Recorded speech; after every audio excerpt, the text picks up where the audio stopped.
Sanggar Cerita mempersembahkan Sabda Pandita Ratu.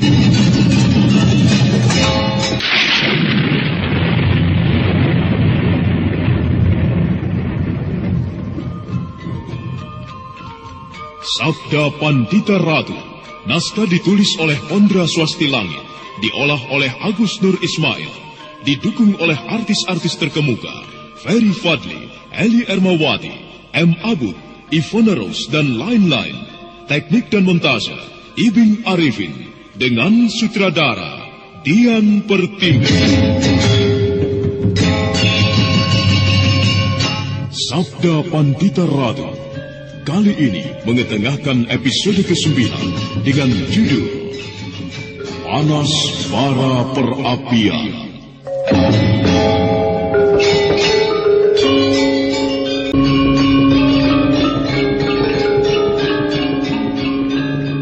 Dalam lindungan Aji Panglimunan, bagian ilmu palwariung laut yang dipelajarinya menyebabkan Kameswara tidak nampak oleh siapapun. Kameswara berjalan ke dalam lorong-lorong yang berada di dalam istana Pakuan Tumapel. Suara berdiri tegak di halaman samping. Tangannya kemudian bersedekap, dan seperti mendapat pengaruh, udara bagaikan bergolak, membawa pesan atas rasa kantuk. Para dayang emban dan prajurit pelayan dalam bergelimpangan tertidur di tempatnya.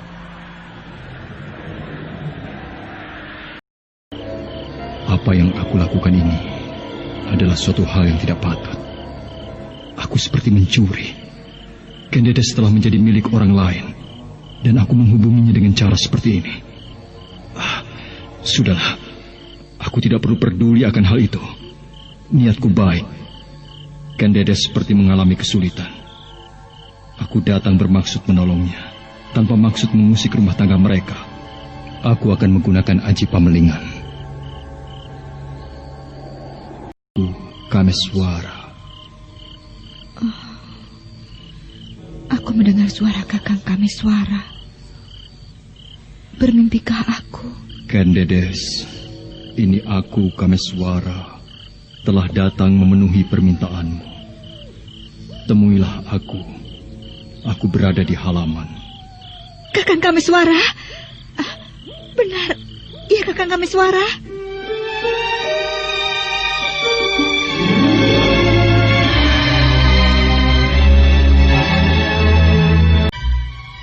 Dengan sangat hati-hati, Kendedes turun dari tempat tidurnya. Dia berjalan berjingkat menuju ke arah pintu. Dibukanya perlahan-lahan, tidak berderit. Kendedes terus berjalan menuju halaman, dan kemudian dalam keremangan cahaya obor di pendopo, Kendedes melihat seseorang berdiri menunggunya. Kakang Kameswara. Kita bertemu lagi, Kendedes. Kakang, aku telah menjadi istri aku Tunggul Ametung. Maafkan aku, Kakang. Itulah takdir, Kendedes. Kau tidak perlu minta maaf kepadaku. Aku ikut bahagia karena kau telah menjadi seorang permaisuri. Kenarok telah menceritakan kepadaku. Aku juga telah hamil, Kakang. Aku ikut gembira, Kendedes. Tetapi ayah bayi yang aku kandung bukan kau. Sudahlah, Kendedes. Yang berbicara di hadapan kita adalah takdir. Pepestan yang tidak mungkin dielakkan. Meski kita mempunyai keinginan yang lain, tidak ada yang perlu disesali. Aku datang menemuimu karena aku melihat kau dalam kesedihan. Dalam mimpiku, aku melihatmu mengalami kesulitan. Jika demikian, puja-pujiku kepada dewa, kepada Yang Batara Agung, telah sampai pula kepadamu, Kakang. Aku berdoa, semoga kau datang dan bisa membantu masalah yang timbul di sini, Kakang. Aku akan membantumu, Kendedes. Nah, berceritalah. Kesulitan apakah yang kau hadapi? Kerinduan kepada lelaki yang dicintainya menyebabkan Kendedes tetap memeluk erat-erat Kameswara, serasa tidak ingin melepaskannya lagi. Dan kemudian berceritalah Kendedes dari awal hingga akhir. Kameswara mendengar tutur itu dengan seksama.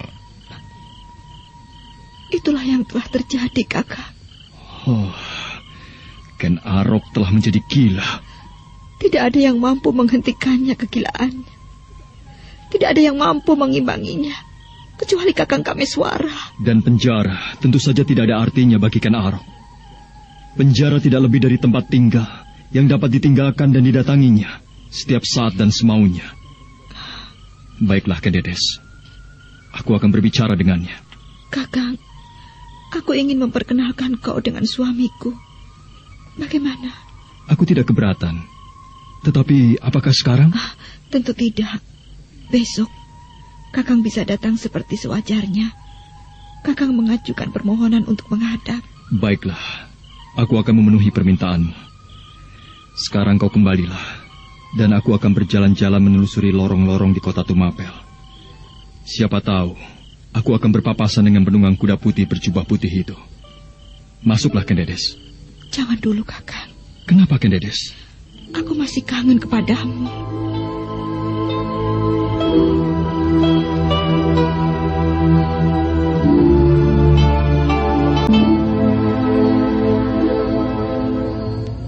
Anak Mas Ken Arok. Benar. Oh, syukurlah anak Mas telah datang. Bagaimana keadaan empu? Tubuhku lemas, anak Mas. Aku seperti kehilangan kekuatanku. Aku lumpuh dan tidak mampu bergerak. Bongkahan logam itu ternyata tidak terlawan olehku. Panas bara perapian yang macam apapun tak mampu melelehkannya. Itulah yang terjadi, Nger. Di mana bongkahan logam itu sekarang, Paman? Di belakang, Nak Mas. Aku tempatkan di bilik khusus untuk membuat keris dan pusaka. Baiklah, aku akan menengoknya.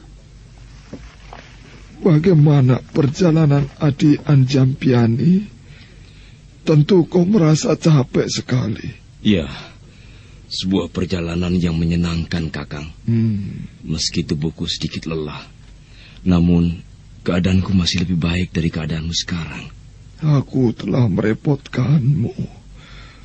Untuk beberapa saat lamanya, kau tertahan di sini. Jangan pikirkan itu, Kakang. Adi, tolong kau temani Ken Arok. Baik, Kakang.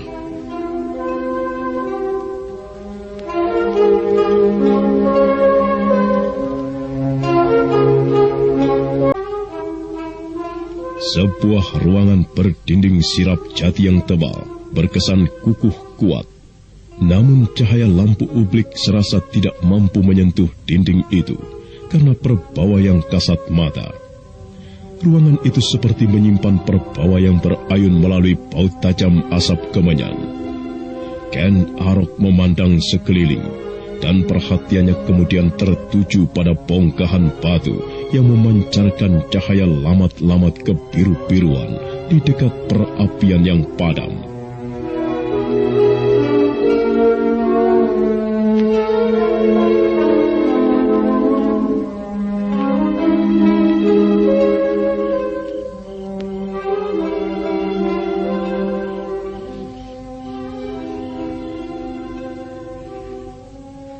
Aku menjadi saksi atas semua yang terjadi di tempat ini, anak mas.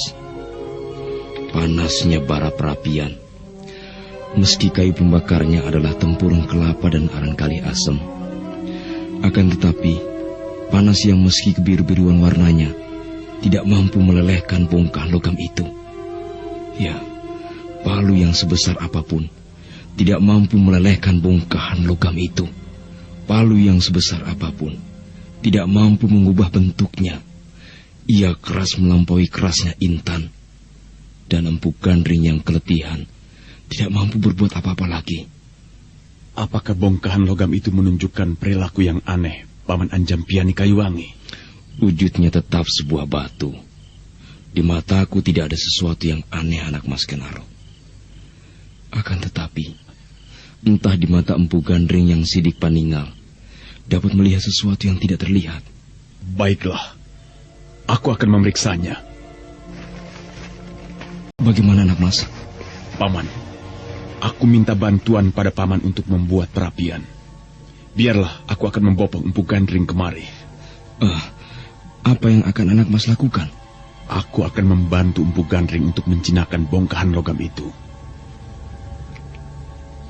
Maka demikianlah, Empu Gandring yang dalam keadaan lemah tak berdaya dan kehabisan segenap kekuatan dan kemampuannya dipondong oleh Ken Arok menuju bilik khusus itu.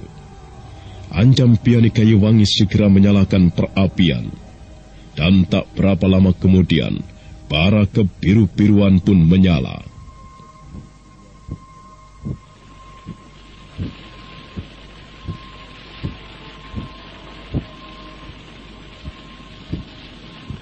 Dua buah pompa yang terbuat dari pohon jambe dihembus bergantian oleh Anjampiani Kayuwangi. Api semakin berkobar, menyebabkan ruangan itu pun menjadi hangat. Pompa itu pun ditekan bergantian. Api kian berkobar menjilat-jilat. Apa yang akan kau lakukan, Kenaro? Empu, aku yang akan memukul palunya. Aku akan melayani Empu untuk menempa bongkahan logam itu. Tetapi aku tidak bisa berbuat apa-apa. Aku merasa tenagaku telah habis sama sekali. Paman masih bisa berbicara, masih mempunyai kekuatan untuk berbicara. Artinya, Paman masih mempunyai kekuatan pula untuk berbuat. Masih bisa. Ayolah Paman, bangkitlah. Dan aku akan melayani Paman untuk menguasai bongkahan yang ternyata masih juga liar. Empu Gandring memandang Ken Arok dengan seksama. Orang tua itu pun kemudian mencoba untuk tersenyum dan menumbuhkan kemampuan untuk berbuat sesuatu. Dengan sedikit gemetar, dia mencoba bangkit. Ken Arok dengan tangkas membantunya. Dengan sisa kemampuannya, Empu Gandring mencoba berjalan. Empu Gandring memandang Ken Arok ketika dia rasakan dari tangan pemuda aneh dan sakti mandraguna itu mengalir kekuatan baru yang menerobos aliran darahnya.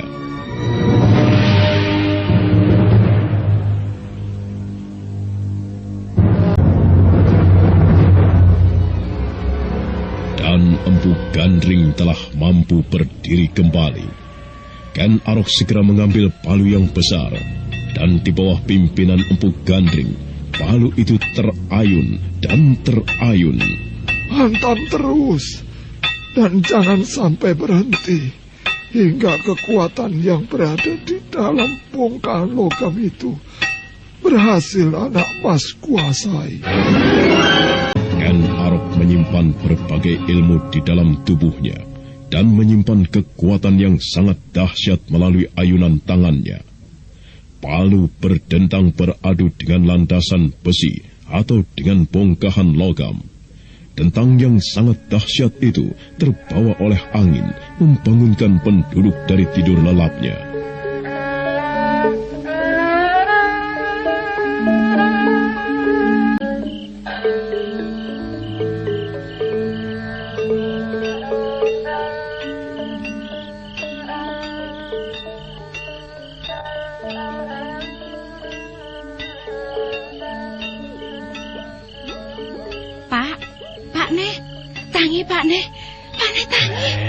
Ono apa, ha?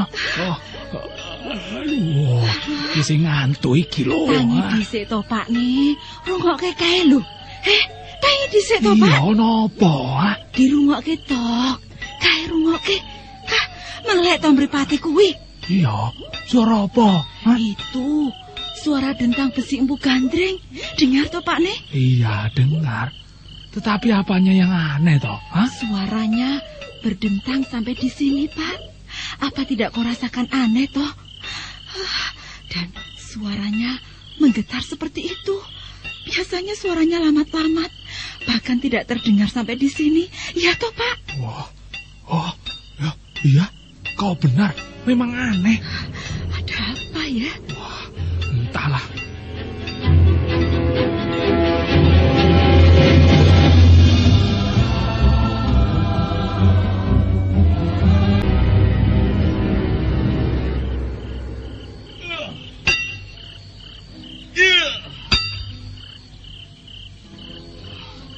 Kau tidak akan bisa mengalahkan aku.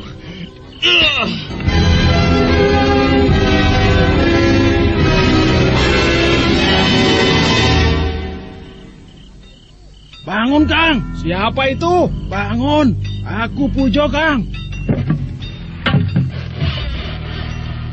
Kau mendengar suara palu berdentang itu, Kang? Telingaku tidak tuli. Aku mendengarnya sejak tadi. Apa yang dilakukan Empu Gandring itu, Kang? Malam-malam seperti ini membuat suara mengerikan. Jangan-jangan Empu Gandring marah. Dengar, betapa dasarnya suara itu. Rumah Empu Gandring jauh berada di barat sungai, tetapi gema dentang besinya sampai di sini. Wah, bagaimana kalau kita mendekati rumahnya? Kita lihat.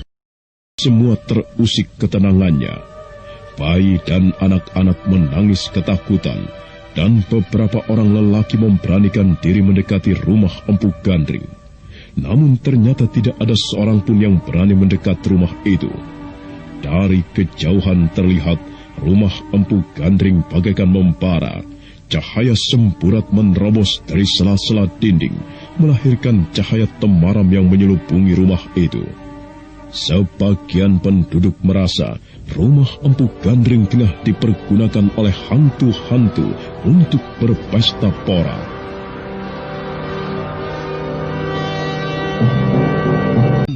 Tidak mungkin kalau tidak kesurupan. Tidak biasanya. Palu besi yang diayunkan Empu Gandring terdengar sangat keras dan mengerikan seperti itu. Jangan-jangan bagaimana tuh, Kang? Ya, jangan-jangan yang melakukan itu bukan Empu Gandring, cuma. Lalu siapa menurutmu, Kang? Lihat cahaya itu. Rumah Empu Gandring seperti diselubungi oleh kabut. Dan cahaya aneh menyelubungi pula. Wah, itu bukan perbuatan manusia, Jo. Tentu perbuatan hantu. Hantu? Iya, hantu. Hantu yang melakukan. Wah, tidak mungkin kalau bukan hantu. Aku akan mengalahkanmu. Aku akan mengalahkanmu. Hiya! Hiya! Hiya! Hiya!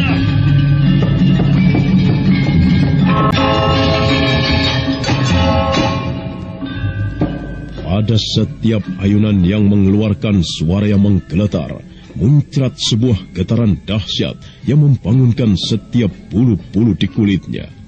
Dan bagi Empu Gandring yang dengan ketajaman mata hatinya mampu menilai, yang terjadi seolah sebuah pertarungan yang sangat dahsyat antara Ken Arok melawan kehidupan yang kasat mata, kehidupan yang tidak terlihat dan masih bersarang di dalam bongkahan logam itu. Kehidupan di suatu waktu pernah menghancurkan kawasan yang luas di bumi Belambangan, membunuh banyak orang, menyergap dengan kabut-kabutnya, dan hanya menyisakan tulang belulangnya. Hiya! Hiya! Hiya! Kau tidak akan menang melawan aku. Kau tidak akan menang melawan Ken Arok. Wah, bukan main. benar-benar luar biasa. Dihentak terus-menerus dan tiada habis-habisnya. Bongkah logam yang membandel itu kini mulai pijar. Cukup. Cukup, Kenaro. Bagaimana, Paman? Bongkahan itu mulai membara. Lihat. Artinya ia bisa dibentuk setelah panas api telah membuatnya menyala merah. Adi Anjampiani. Bagaimana, Kakang? Terus pompa sekuatnya, Di. Baik, Kakang.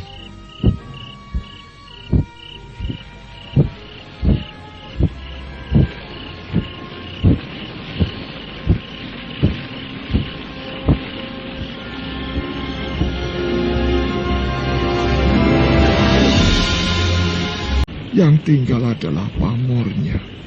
Pamor logam itu yang maha dahsyat.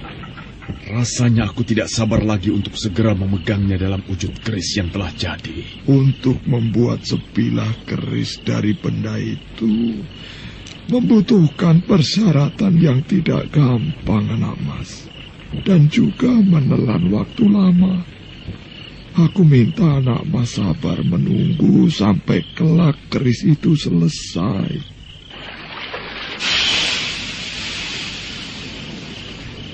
Cukup, Adi, cukup.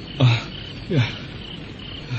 Marilah bersama-sama kita pindahkan bongkahan itu ke landasan. Kita pergunakan penjepit baja itu. Mari, Adi Anjampiani. Kita angkat bersama-sama.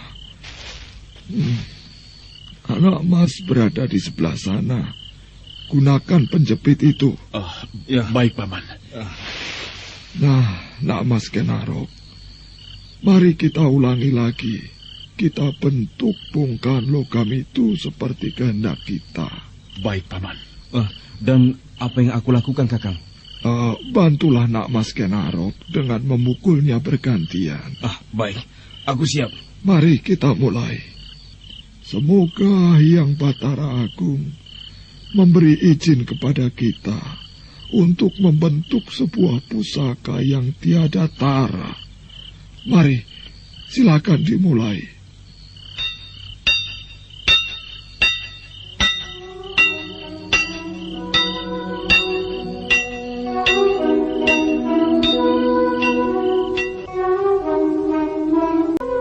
Waktu terus bergerak merayap menuju ke arah pagi, dan fajar kemudian menyingsing.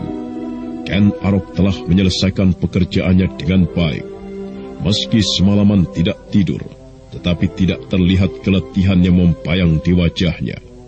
Saat matahari menyembul di antara pepohonan, Ken Arok bermaksud kembali ke Tumapel.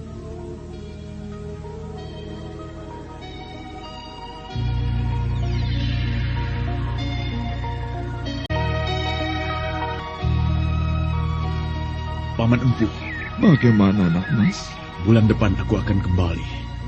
Aku berharap keris itu telah selesai. Tidak bisa, Nak Mas.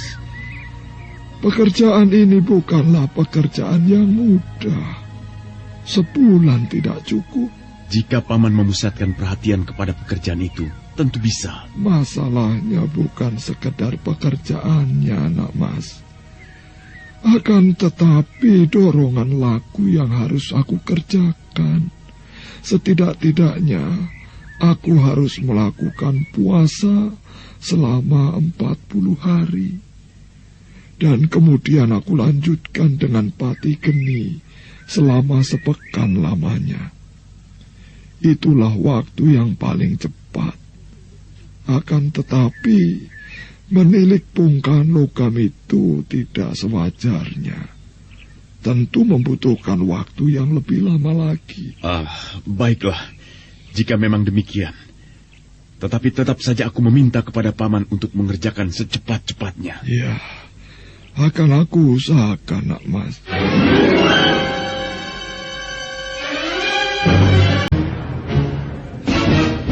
Setelah berbincang-bincang beberapa saat, Ken Arok kemudian berpamitan.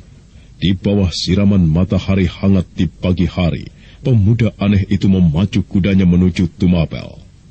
Empu Gandring yang berjalan tertatih-tatih karena masih merasakan sedikit lemah, mengantarkan kepergian Ken Arok bersama Anjam Piani Kayu Wangi di regol halaman. Nah, apa yang akan terjadi kemudian? Saudara pendengar, untuk mengetahui jawabannya, silakan mengikuti kelanjutan kisah ini dalam seri berikutnya. Sampai jumpa.